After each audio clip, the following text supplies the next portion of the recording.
One day, Paddington was out with his basket on wheels, doing the weekly shopping for the Browns, when he got caught in a storm. Being the sort of bear who didn't believe in taking chances, he opened his umbrella. And almost at once wished he hadn't.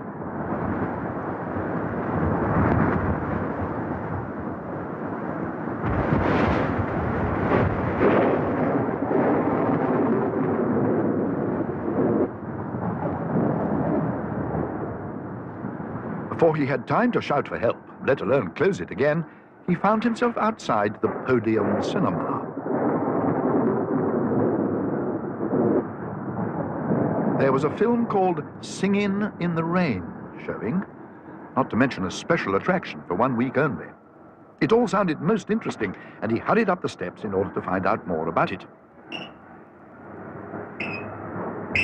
I'm afraid you can't come in here. There's an A film showing. That means bears under 16 aren't allowed in unaccompanied. 16? But I'm only 7. That's another 9 years. I only want to come in out of the storm. That's as may be, but it's the law. Paddington felt most aggrieved. He took another look at the poster. There were several shorts and a cartoon, not to mention someone called Reginald Clove, who was playing the organ during the intervals. No coming back again wearing long trousers. I've met your sort before. Paddington gave the commissionaire one of his special hard stares, and then turned and went on his way.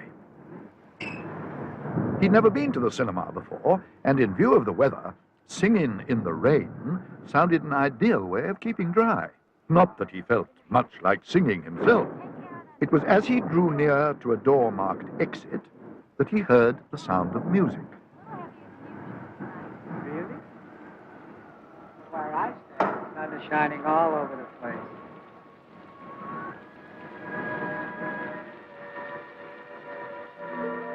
Paddington decided to investigate the matter, and in doing so, he suddenly discovered a whole new way of life.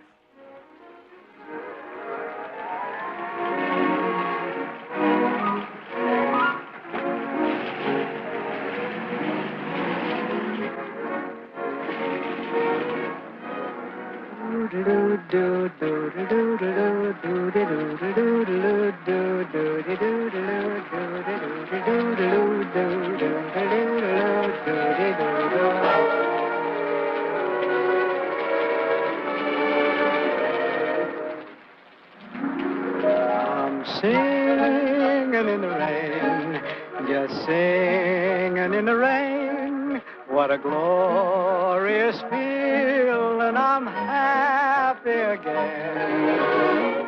I'm laughing at clouds so dark up above. The sun's in my heart and I'm ready for love. Let the stormy clouds chase everyone from the place.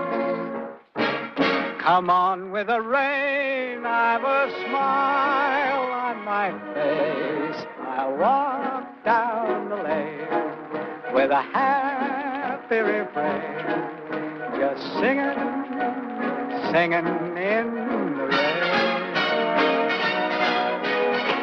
dancing in the rain.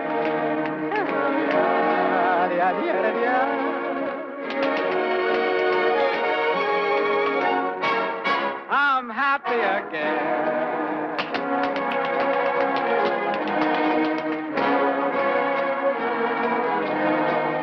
I'm singing and dancing in the rain.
Do you mean to say you've never been to a cinema, Paddington?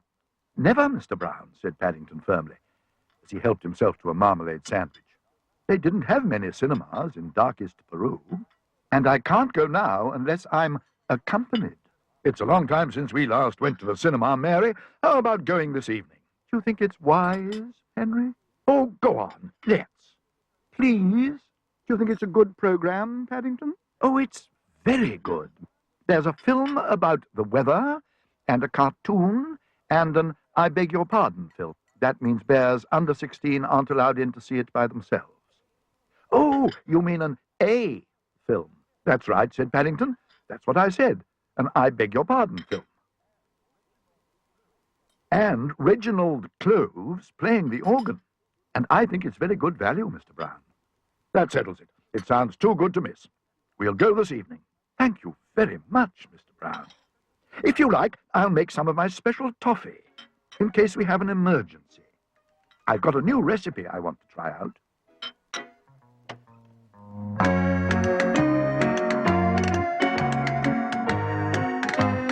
Paddington had been looking forward to making some toffee. Only that afternoon, before he'd got caught in the storm, he'd come across a bargain packet in one of the shops in the market.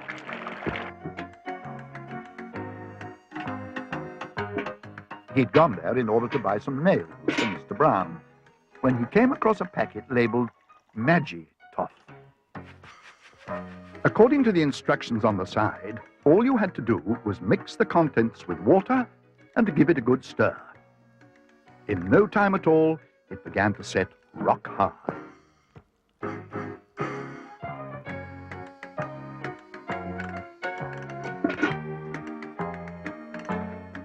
There was a lot more writing, but in his excitement, Paddington didn't bother to read it.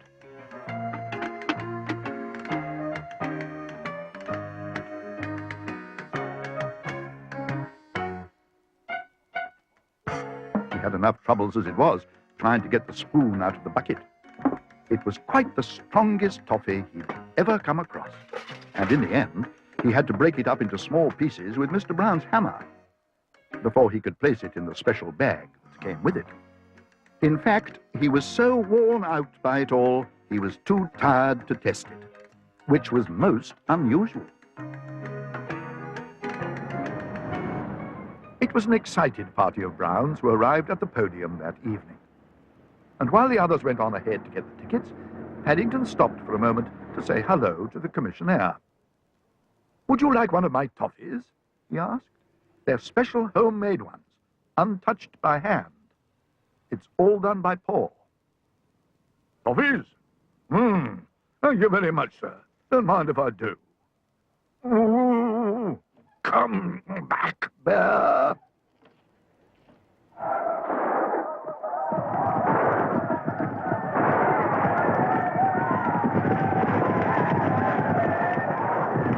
"Where's Paddington?" "Here I am, Mr. Brown. I went all the way along by mistake." Sit down. "It's all dark," exclaimed Paddington, "and I can't see." Neither can I. Here, how about taking your hat off? Paddington turned and gave the owner of the voice a hard stare. "Take my hat off," he repeated. "I might lose it. It's been handed down.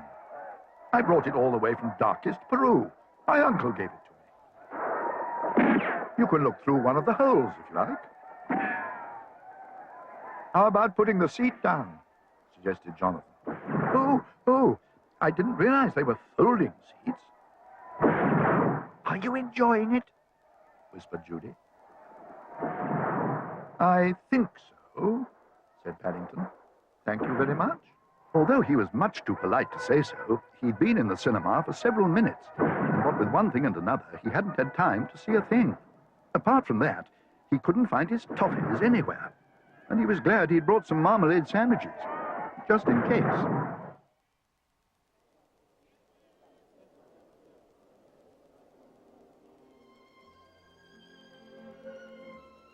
"It's Reginald Clove next," said Mr. Brown as the lights came up. "If you watch, you'll see the organ come up through the floor." "I don't think I've ever seen an organ come up through the floor, Mr. Brown." "Oh, dear, it doesn't look as if you're going to now. Look, There's a notice on the screen. Reginald Clove is indisposed. Reginald Clove is indisposed, repeated Paddington. He peered at the screen as if he could hardly believe his eyes, let alone his opera glasses. That means he's ill, said Jonathan. Never mind, Paddington. Oh, he's gone. Gone? He was here a second ago. Where can he have got to? We shall never hear the last of it if he misses the big picture. If I know Paddington, said Judy, he's probably got other things on his mind.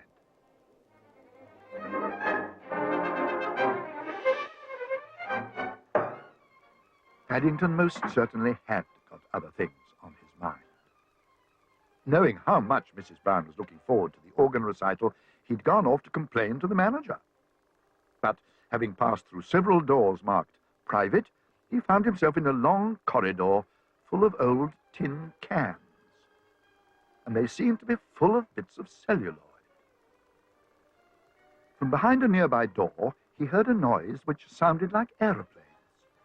Aeroplanes and people talking. Inside the room, the noises were louder still. The noises seemed to be coming from somewhere inside a large machine. And he rested his marmalade sandwich on a ledge for a moment in order to take a closer look. Oh dear. What's going on? I'm afraid, said Paddington, I dropped a marmalade sandwich in your machine. A marmalade sandwich? If you like, I'll try and find it. I think I know where it went. A marmalade sandwich?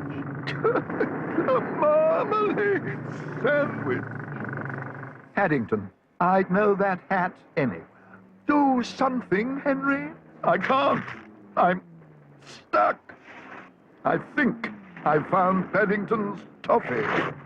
He's not the only one by the sound of it, said Judy. I found Paddington's bag. It's not toffee, it's glue. Magi-Toff glue. No wonder you're stuck to your seat. Glue. The Browns sank lower in their seats as all around them sounds of tearing cloth mingled with murmurs of protest. Over 20 years, I've been manager of the podium, and never have I known such an evening. Patrons in the circle, stuck to their seats, bears' silhouettes on the screen, marmalade sandwiches in the projector, film everywhere. Look at it. I could try putting it back, said Paddington, hopefully. Don't touch it. And as for you, Mr. Clove, the one time when we really need you, you're indisposed. I'm sorry. Play with one hand, I can do. Turn the music at the same time. Impossible. What is it, Bear? Perhaps I could turn the music for Mr. Clove, said Paddington. Bears are good at turning music.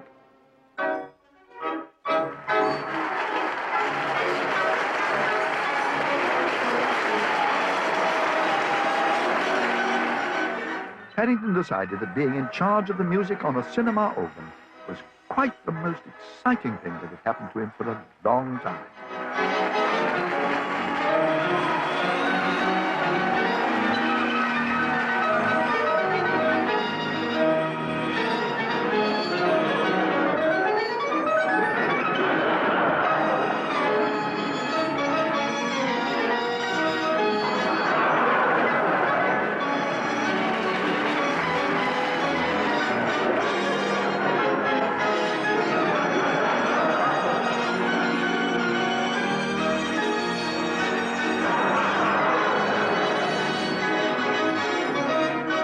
Between them, he and Reginald Clove certainly made the most of it.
Well, Paddington, I must say that in the end, that was one of the best evenings we've had for a long time. Did you enjoy it?